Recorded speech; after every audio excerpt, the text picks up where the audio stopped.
Hello and welcome to the Simplified Organization Show, where real moms chat about realistic home and life management. We want to avoid perfectionism, reject overwhelm, and handle housework and all the responsibilities that homemaking involves in a way that builds relationships because our home is a tool, not a showpiece. I'm your host, Misty Winkler. I write and podcast at simplyconvivial.com about homemaking, homeschooling, and doing life cheerfully.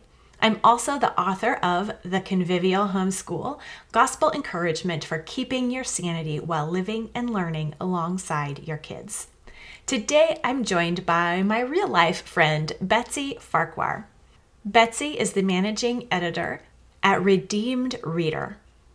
All great stories point to the story of Christ redeeming his people, and Betsy loves helping people find those stories and know how to talk about them. To date, she's helped hundreds of children and teens and their parents and teachers discover great reads. One of her young friends calls her the good book lady. When she's reading ahead for you, she does so with sticky notes and willfully dog-ears pages. She's a fan of George MacDonald, robust book discussion, and the Oxford comma. She took up an interesting cooking challenge this last year and has some meal planning tips to share with us today. This is part 2 of our conversation. Don't forget to go back if you missed part 1. But now, meal planning tips with Betsy Farquhar. Well, and I know this year you've done a lot of cookbook reading and meal planning, thinking and strategizing. So you want to tell us a little bit about your cooking projects that you had this year, and have you learned any tips or strategies for cooking, food, meal planning that you can share? So a friend of mine and I made 2021 our year of cooking like it's 1999. So we did cookbooks, friends, family recipes. The internet was a last resort.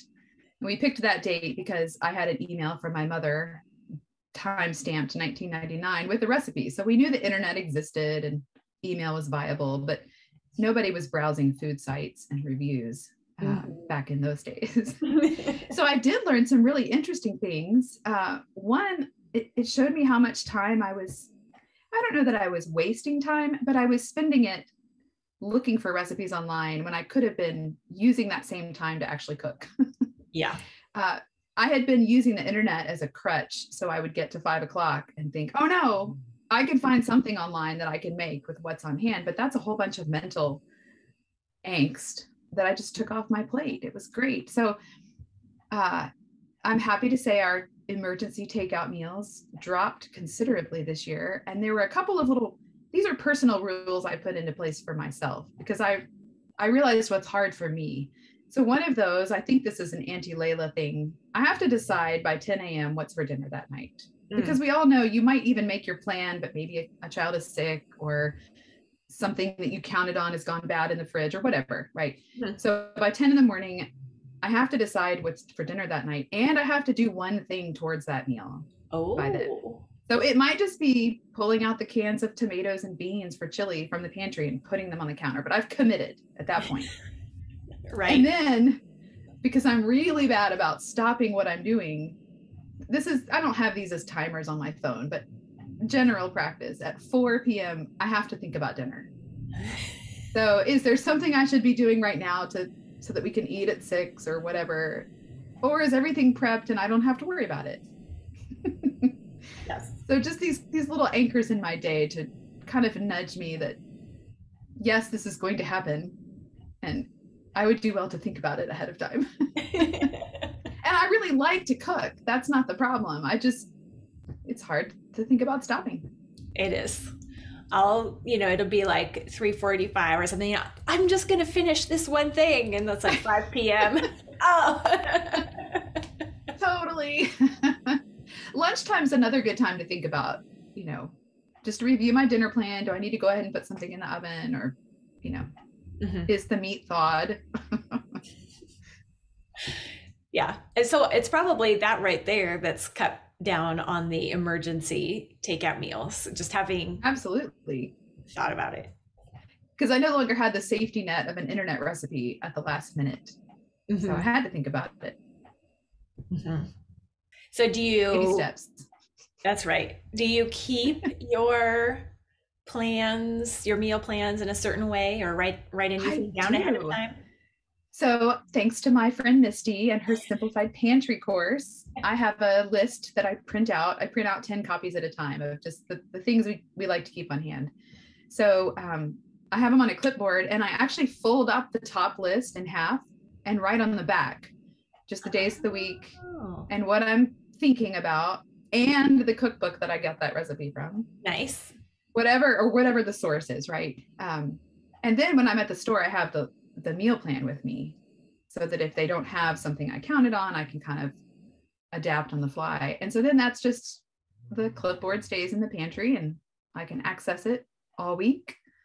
I keep the list all week because if I did not get something, maybe they were out of something, or it was just something I decided, I don't quite need another giant gallon of olive oil yet, then I can migrate those things to the list the next week. Okay. So you're super simple.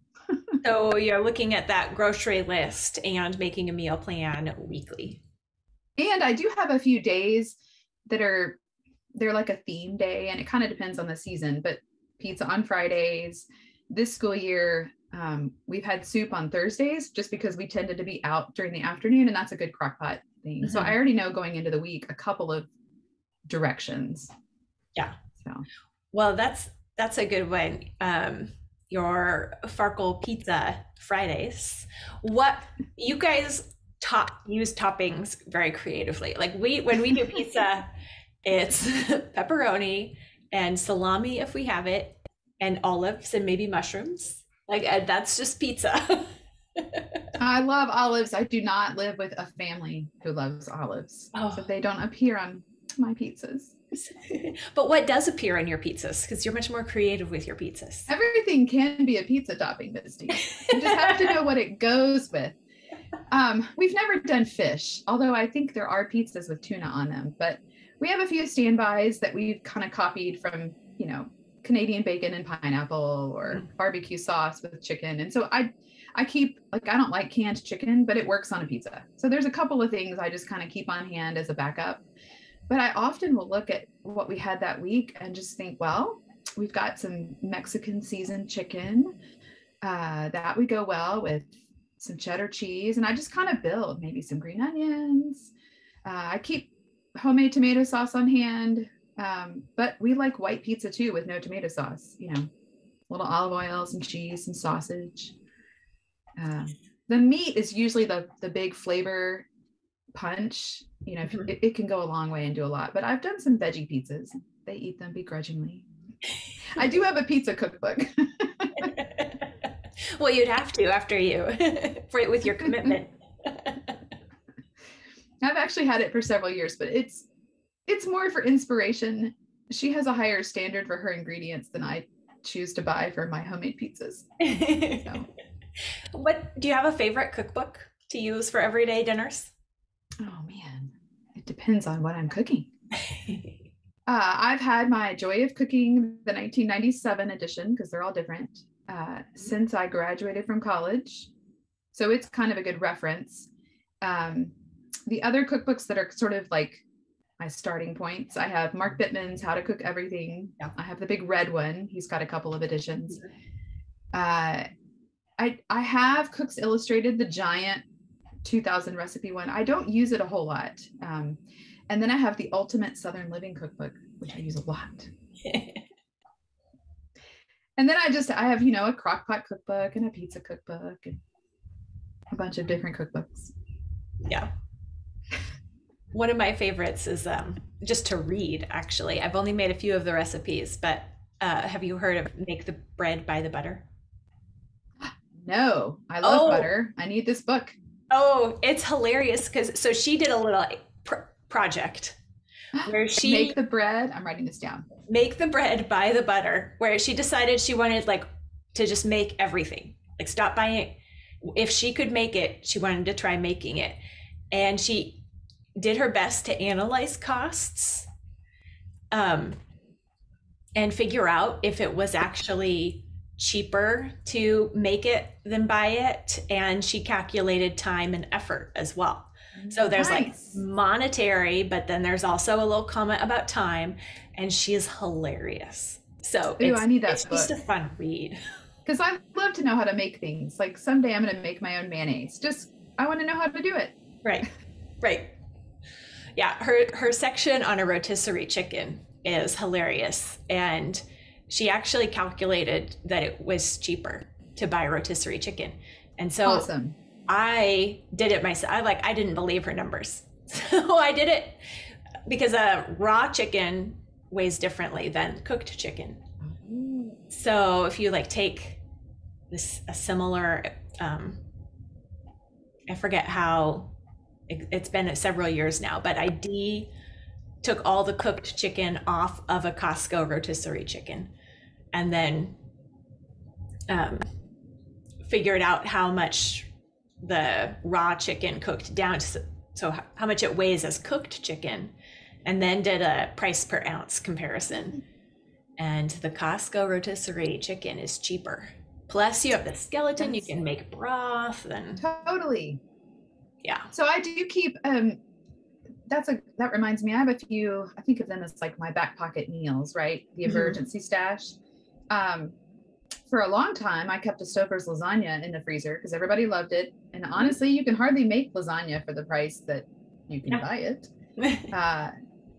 Some people keep spaghetti sauce in their pantry. We keep Indian butter chicken sauce because we love curry. But it is nice to think through a few of those convenience ready-made meals that work for your family. And I only need to keep one or two on hand, but they also help the takeout conundrum. Yes. When you can pull together a dinner in 10 or 15 minutes if you need to. Might not be the best or the planned, but it doesn't matter. It's there. We're eating it. That's right.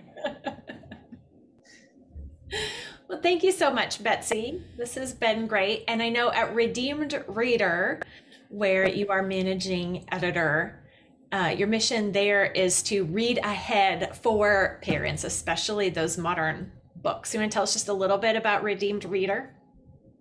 Sure. We're here to help those of you who don't want your children roaming around the library and checking out whatever they find without knowing what's in it. So we cover an awful lot of ground, all ages, children and teens. And then we also have a sort of a hefty side component of evaluating spiritual resources. So family devotionals, Bibles, theology resources for kids and those kinds of things, because there's a lot of really good ones out there. And there's some that are not as good. So we've got a free resource on our site. It's just redeemedreader.com. Free resource, Best Bibles Guide. You can also just search Best Bibles on our website, and it's a guide to the top dozen Bibles for children and teens. I've bought all my Bibles for my kids based on this list because it's my coworker JD's creation, and it's terrific. Nice. And I'll put that link in the description too, so people can just click it too. Yeah, well, thank you so much, Betsy. It's been a lot of fun, and I appreciate you taking the time to chat. Well, thanks for having me. Thank you for joining me for this episode of the Simplified Organization Show. Betsy mentioned in her conversation that she uses the resources from Simplified Pantry to help her with her grocery shopping and menu planning. You can get that master pantry list that she talked about for free. Just go to simplyconvivial.com/master pantry list, all one word, master pantry list, and you can get that resource that you can customize and use exactly like Betsy was talking about. You don't have to start from scratch. Just go to simplyconvivial.com/master pantry list to start a better menu planning routine. Until next time, repent, rejoice, repeat.